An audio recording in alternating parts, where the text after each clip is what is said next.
Bapak Ibu, ini mungkin sudah dipelajari, saya hanya mengulas kembali, kita akan belajar pada tahap kelima gitu. Di alur perencanaan proyek penguatan profil pelajar Pancasila, kita membentuk tim fasilitator dulu ya Bapak Ibu. Setelah membentuk tim fasilitator gitu ya, biasanya kepala sekolah menunjuk koordinator tingkat sekolah gitu. Kalau SDM-nya banyak, bisa nih tingkat jenjang ada koordinatornya masing-masing.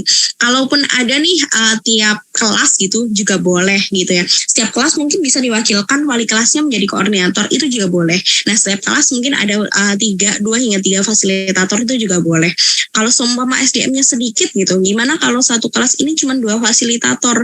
Nah, yang satu itu udah menjadi koordinator, nggak apa-apa Bapak Ibu, itu fleksibel, bergantung pada kebutuhan dan bergantung pada realistis dijalankan bersama teman-teman di sekolahnya. Setelah itu mengidentifikasi tingkat kesiapannya satuan pendidikan, di mana merefleksikan sampai mana sih tingkat kesiapannya sekolah ini gitu. Nah, selanjutnya merancang dimensi. Nah, ini yang kadang membuat kita miskonsepsi Bapak Ibu. Kita melihat bahwa kita mau pakai tema ini. Padahal yang harus kita awali adalah merancang dimensinya dulu. Dimensi apa yang perlu dikuatkan di sekolah kita.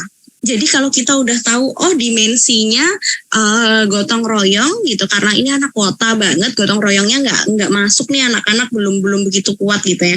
Kita meyakini anak-anak kita 6 dimensi ini udah ada, mungkin masih tipis gitu ya. Mana sih yang paling perlu dikuatkan? Pilih 2 hingga 3 dimensi aja Bapak Ibu. Jangan banyak-banyak langsung 5 gitu, enggak ya. 2 dimensi aja sudah cukup, nggak apa-apa gitu. Setelah 2 dimensi baru nih dicek elemen sub-elemennya yang mana. Setelah itu apa sih tema yang pas untuk dimensi-dimensi ini. Kalau sudah berarti topiknya apa. Nah begitu Bapak Ibu, bukan menentukan tema dulu baru dimensinya apa yang dicari, tapi dimensi dulu baru tentukan temanya gitu ya. Nah selanjutnya Bapak Ibu, setelah itu kita menyusun modul project. Menyusun modul project ini Bapak Ibu juga harus melihat mulai dari elemen sub-elemen dari buku yang dimensi tadi. Jadi ada 2 buku kan gitu. Silakan buka-buka bukunya. Nanti saya kirim linknya gitu ya. Dan selanjutnya yang harus kita pelajari pada malam hari ini adalah merancang strategi pelaporan hasil project. Jadi kita mengolah gitu ya, mengolah dari mulai kita merancang dimensi, alokasi waktu kan kita dikasih 3 ya. Kemarin sudah dijelaskan Bu Erlina, bisa memilih 1 hingga 2 jam setiap awal ataupun akhir pembelajaran, terus bisa memilih sistem 1 hari dalam 1 minggu atau 1 hari dalam 1 pekan gitu, bisa memilih sistem blok sesuai dengan jam pelajaran yang ditentukan gitu. Nah selanjutnya kita merancang nih gitu ya, merancang pengolahan, gimana sih pengolahannya gitu, dimulai dari dokumentasi Bapak Ibu, di mana kita sebagai pendidik harus menyiapkan sebuah jurnal. Mengapa sih gitu ya? Mengapa jurnal ini diperlukan untuk guru gitu ya? Jurnal ini dapat merekam proses pembelajaran profil pelajar Pancasilanya secara berkelanjutan dalam satu wadah Bapak Ibu. Bapak Ibu siapkan 1 lembar, 1 buku atau 1 file gitu ya. 1 file boleh di Canva gitu, yang bisa diakses semua fasilitator di kelas itu gitu ya. Mendorong teman-teman kita, guru-guru yang menjadi fasilitator di P5 ini melakukan refleksi kritis terhadap proses pelaksanaan proyek penguatan profil pelajar Pancasila ini Bapak Ibu. Jadi kita bisa melihat yang sudah kita lakukan, apa yang perlu diperbaiki itu dibaca setelahnya gitu ya. Kita rancang, setelah itu kita tuliskan apa yang sudah dilakukan. Nah Bapak Ibu, prinsip-prinsip penyusunan jurnal gitu ya, dokumentasi kegiatan ini gitu menunjuk pada perkembangan. Jurnal ini berisi pada penunjukan perkembangan individunya peserta didik gitu ya. Sudah melampaui mana murid-murid kita. Menjadi alat refleksi secara berkala. Apakah gitu ya, dalam satu kelompok ini anak-anak sudah mengerti bahwa kelompokan itu bukan hanya berkumpul gitu, tapi ada dimensi elemen sub-elemennya, kepedulian, bekerja sama. Apakah sudah muncul atau belum dari pertemuan pertama hingga pertemuan kelima gitu. Nah selanjutnya observasi berkelanjutan. Jadi pendidik melakukan observasi perkembangan kompetensi peserta didik secara berkelanjutan. Jadi nggak hanya kita ngetes aja oh kalau gitu dites aja, kemarin kan belum ngerti, udah ngerti enggak. Tapi dari mulai mungkin rubrik-rubrik yang sudah disiapkan, aktivitas yang sudah disiapkan, anak-anak sudah memahami belum? Rute pembelajaran aja dulu, mungkin tentang rute pembelajaran, rute bagaimana P5 ini dilaksanakan, anak-anak sudah paham belum instruksi gitu. Anak-anak sudah paham belum sih bekerja sama itu seperti apa gitu. Padahal dimensinya udah dijelasin nih tentang kepedulian, tapi ternyata ketika temannya tidak hadir itu tidak sama sekali untuk memberitakan informasi bahwa oh hari ini tuh ngapain aja ke temannya kayak gitu. Nah, Bapak Ibu, untuk murid itu berupa portofolio. Nah, dokumentasi kegiatan project profil ini dalam bentuk portofolio, kenapa sih gitu ya? Lagi-lagi mengapa why-nya, yaitu portofolio ini memberikan rasa kepemilikan pada proses belajar yang mendorong peserta didik untuk menjadi pembelajar aktif. Dia bisa mengarsip, dia melihat apa saja yang sudah dilakukan gitu ya. Dia memahami bahwa mungkin suara demokrasi gitu ya. Di awal murid SD kelas 6 masuk ke SMP, dia belum memahami bahwa adanya OSIS gitu. Oh, ternyata gitu ya, project profilnya dimulai dari apa itu OSIS gitu ya, sampai akhirnya dia memahami bahwa oh saya perlu mengambil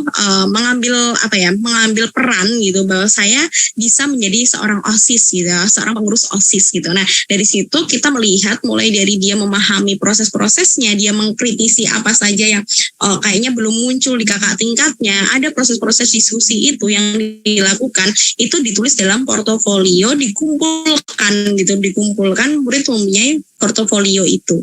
Nah, portofolio ini mendorong murid juga mengenali kekuatan dan kelemahannya Bapak Ibu, mengenali kekuatan, kemajuan, melakukan refleksi kritis terhadap pembelajaran sehingga memahami hal-hal yang perlu dikembangkan. Jadi bisa jadi murid ini diajak refleksi. Jika memang dia merasa, oh Bu, berarti itu saya kalau daftar jadi seorang OSIS gitu ya, jadi pengurus OSIS, saya mesti melakukan hal-hal yang lebih luas lagi dari peserta didik lainnya. Nah, hal itu adalah proses refleksi Bapak Ibu. Itu juga perlu diarsipkan, dicatatkan gitu ya.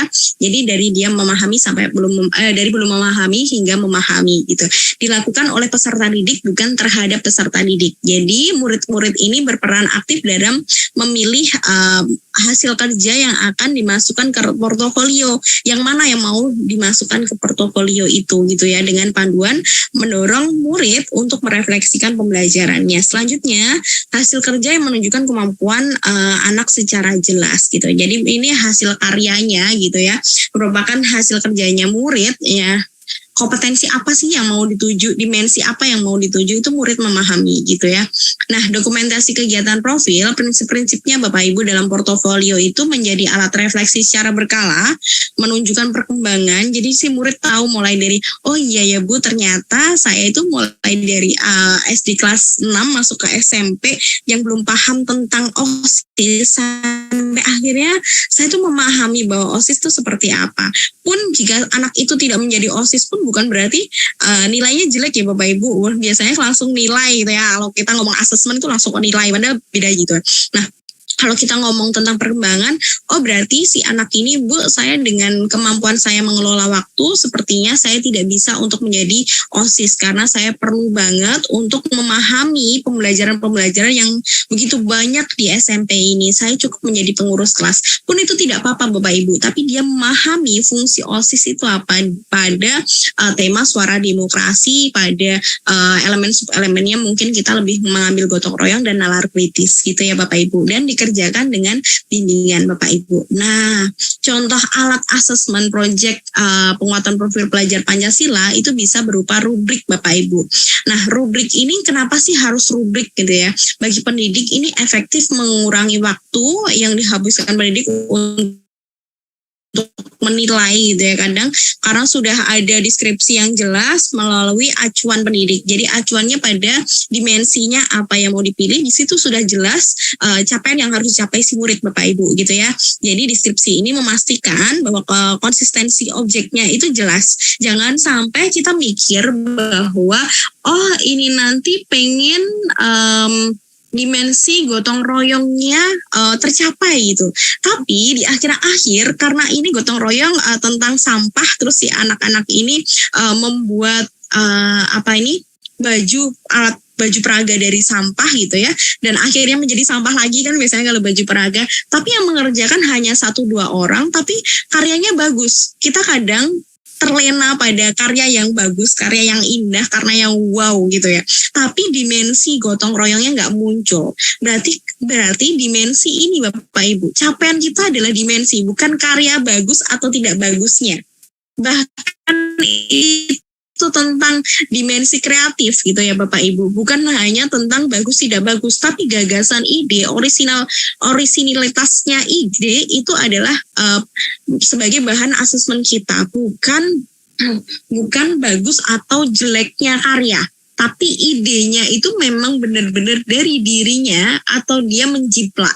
Itu yang perlu kita kenalkan ke murid-murid kita dengan di era digital seperti ini gitu ya, tentang kreativitas ide itu perlu banget Bapak Ibu untuk melihat sejauh mana kreativitas ide itu muncul. Jadi nanti lebih ke gagasan Bapak Ibu gitu. Nah, kalau masalah karya jangan sampai ini karyanya jelek, padahal fokus kita di awal bukan tentang kreativitas tapi tentang gotong royong. Kalau gotong royong nggak muncul ya jangan yang dinilai malah karyanya gitu. Itu miskonsepsi ya Bapak Ibu gitu. Nah, bagi peserta didik, rubrik ini efektif memberikan peserta didik pemahaman yang jelas mengenai ekspektasi suatu tugas dan keterkaitan dengan tujuan proyek profil Bapak Ibu.